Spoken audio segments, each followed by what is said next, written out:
Greetings, ladies and gentlemen. This is Blamus. Welcome to NuubCast. Yes, we have a 1v1 here on the Shattered Temple. We've got OSA Dreadbeer, which, man, I think I want to drink it. Or, if you added a D, it could be Dreadbeard, which would be a pirate. Also very cool. That being said, he's the red Protoss pieces and his opponent, the Zerg player across the map, Raven. Raven cannot make any ravens because he's the Zerg player. That's right, ladies and gentlemen. This is NuubCast, where we state the obvious with aplomb. Actually, what we do is we love StarCraft. We like to watch the StarCraft. We like to talk about the StarCraft. We love to play the StarCraft, but we are not very good at the StarCraft. There's that French guy again. How does he keep coming out? So weird. Little cat and the mouse here at the top of the ramp. Dropping the gateway is OSA Dreadbeer. This is a diamond level game. And while mentioning the level of play, it's always important to mention what I'm about, what we are about here at NuubCast. Our philosophy, of course, being that we believe that quality games, and by quality I don't mean high quality play, but just quality, good, fun, exciting, teachable, educational, some kind of good games can happen at every level of play, and you don't have to be ashamed to be in bronze or silver. The pros get all the attention, except here on NuubCast, where we only do pro games every once in a great while, but our focus is on everybody who's not a pro. That's from Masters to Bronze, even a Grandmaster every once in a while, but those are rare. But we believe that good, fun, and exciting games can happen at every level, and those are the games I want to cast. I want to cast, if you've had a game that where you have, pulled off something you didn't think you could pull off, or your opponent did something to you that you found like just completely crazy. Something fun, lots of back and forth, lots of good battles. Those are the games that I want you to send in.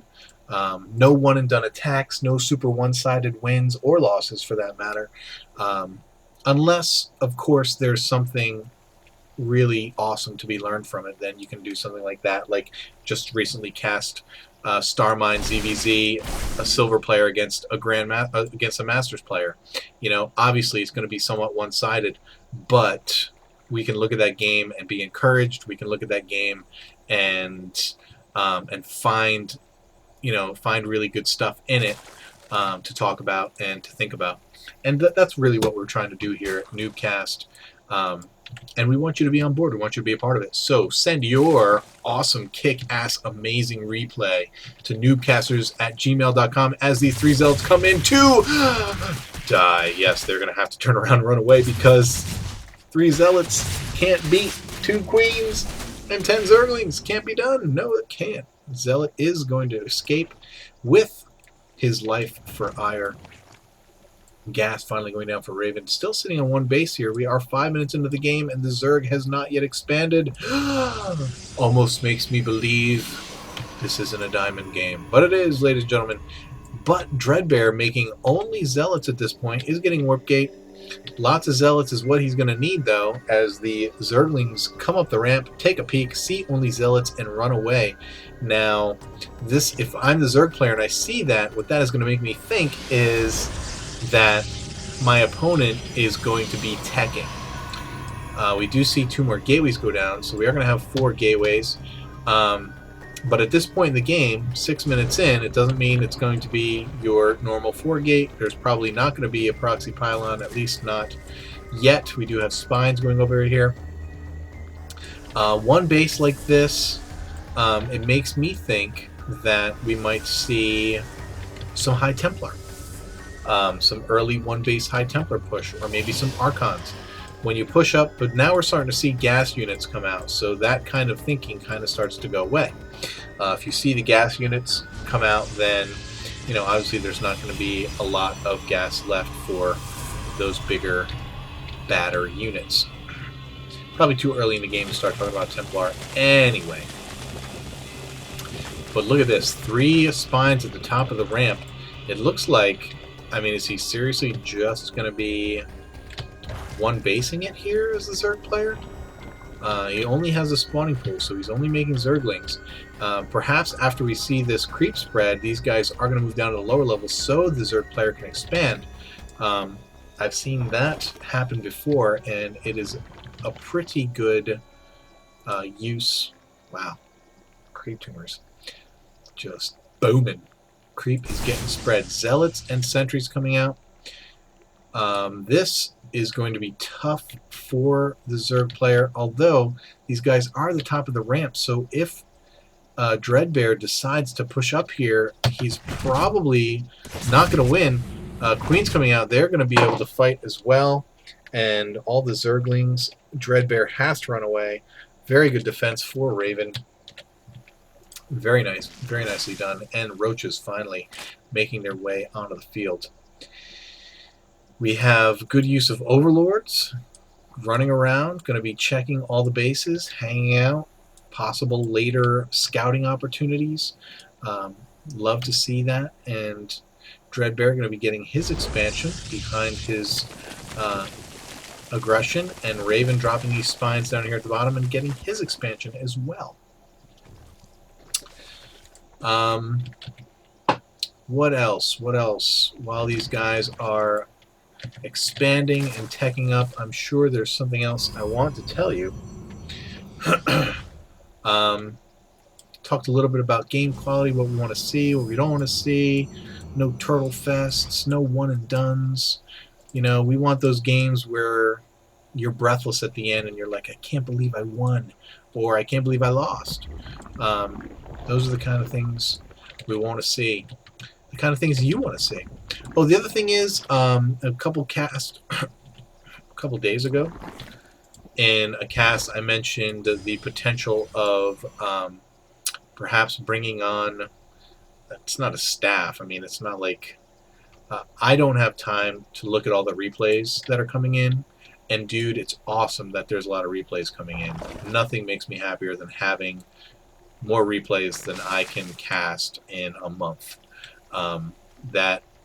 That means that you guys are enjoying this, and you know nothing could be better for me. And even, you know, we're small potatoes here at NuubCast, and I don't care. You know, as long as you guys are enjoying it, the ones who are watching are enjoying it, then it's all good for me.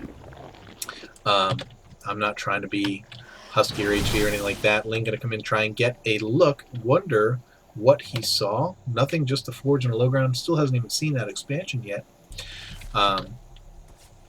So yeah, but if some of you, it's been a few days, so I may have already heard from some of you, but if you would like to help me out by screening some replays and checking for basically awesomeness at any level, please send me an email at noobcasters@gmail.com and just let me know that you would like to help screen some replays for me if you've got some time in your day. Probably be what I'd probably do is maybe send you like 5 or 10 replays, like a week maybe, and ask you to look through them and filter out the bad ones, the ones that are not cast worthy.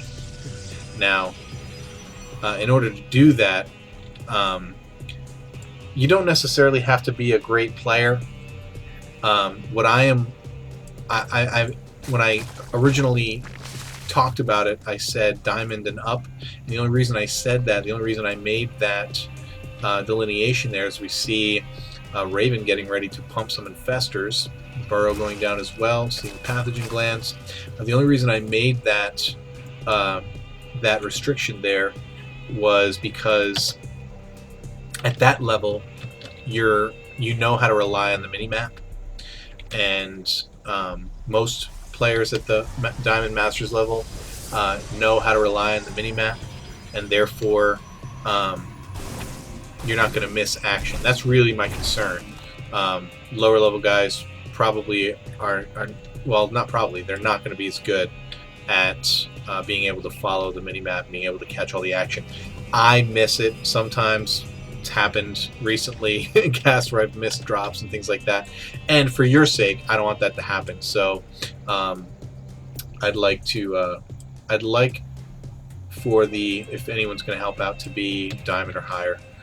If you have a problem with that, and you think you can do it anyway, and you want to help out, then definitely send me an email and see what we can do. See what kind of response we get. But anyway, it looks like we're about to have some kind of interaction here. The Protoss player peeked in, didn't like what he saw, which was nothing at the time, and I would not like what I am seeing either. Just lots of infestors. When the map looks like this against a Zerg player, I'd never ever want to engage. There is no robo. There's the robo bay finally getting down. He needed that out so long ago. He needs observers on the field. He's got to clean up some of this creep. It is at such a huge disadvantage. I mean, he can't. He's got to be able to clean up some of this creep. There's just so much vision for the Zerg player, who is way ahead in food, and getting a third base back here at, it's a hidden expansion. Instead of going up here and trying to battle for this third between the two, or trying to battle for the gold between the two, which would be easily spotted and countered perhaps by Dreadbear, Raven taking this main over here. It's a good play. The problem with this is that obviously if he sends out a scout, it's going to be really hard for Raven to protect that base, but with the way that he's spreading creep, it may not be difficult at all. He gets the creep tumors over there. He's going to be in just fine shape. And neither player really making a ton of units. Zerg player is supply capped for the moment. And finally, Observer out, and Dreadbear able to clean up some of these creep tumors. Curious if, yes, Raven is going to engage. We can see Fungals going down on all these Stalkers. Infested Terrans popping out on the right side, flanking these units. More Infested Terrans popping out. This is going to be a huge win for Raven. Just no contest. The DPS of those Infested Terrans, just you can't face that. You have to have something, some kind of high tech, whether it's High Templar, whether it's Colossus. You cannot face that kind of an army with just gateway units, unless you are super upgraded, and guess what? There aren't any. Just the level 1 attack for the Protoss player, and you're going to need a whole lot more than that. Didn't even have any sentries after the initial attack. Dropped some force fields. They were not great force fields. They kept the infestors back, but didn't matter because they just launched Infested Terrans into the fray. And Dreadbear now doing the same thing as his opponent and taking this expansion, which Raven, if he so chooses, could pop right in and see. He's not scouted it yet. One thing that we don't see happening here by either player, we don't see a ton of scouting information getting done. If we see, yeah, both players, neither one really doing any kind of scouting. Dreadbear going up to the top, and as soon as he comes in, Raven is going to see him with the Overlord he has there. And now that's good. It's good that Raven has his Overlords out, and he is actually going to move in. He's going to see this base. He's going to be able to counter that immediately. And he is moving some roaches in for the kill there. But without seeing, it's good to be able to, say with Overlords, be able to go in and scout and find expansions and whatnot. And nice cancel there by Dreadbear. However, if you don't know what your opponent is doing tech-wise, it's going to be really hard to stay with them or know how to build or know what to build. Now, Dreadbear getting Blink and a Dark Shrine going down, so we're going to see some DTs. But you know what? Raven doesn't have to do anything at this point. All he has to do is keep Dreadbear from getting a third. If he can keep him from getting a third expansion, this game is over. I'm surprised he's even being aggressive at this point because he's coming in and he's half of this army's got cut off by these force fields. Going to lose quite a few units, but again, Infested Terrans, such high DPS, just crushing these stalkers. And in comes Raven. This is going to be it, ladies and gentlemen. Blink finally finishes, but it doesn't even matter because there's so many units, so much damage. DT's coming out. Going to make this army back up, but I think it's just going to be too little, too late. And as soon as, yeah, we have 3 Overseers being produced at the moment, and Dreadbear knows it's coming and leaves the game. Kind of one-sided by Raven. I liked the use of Infestors in the game. Not enough scouting for either player. Not enough, obviously. You need to be getting a third if you're Dreadbear. ZvP, and this really is, it's really important, the ZvP.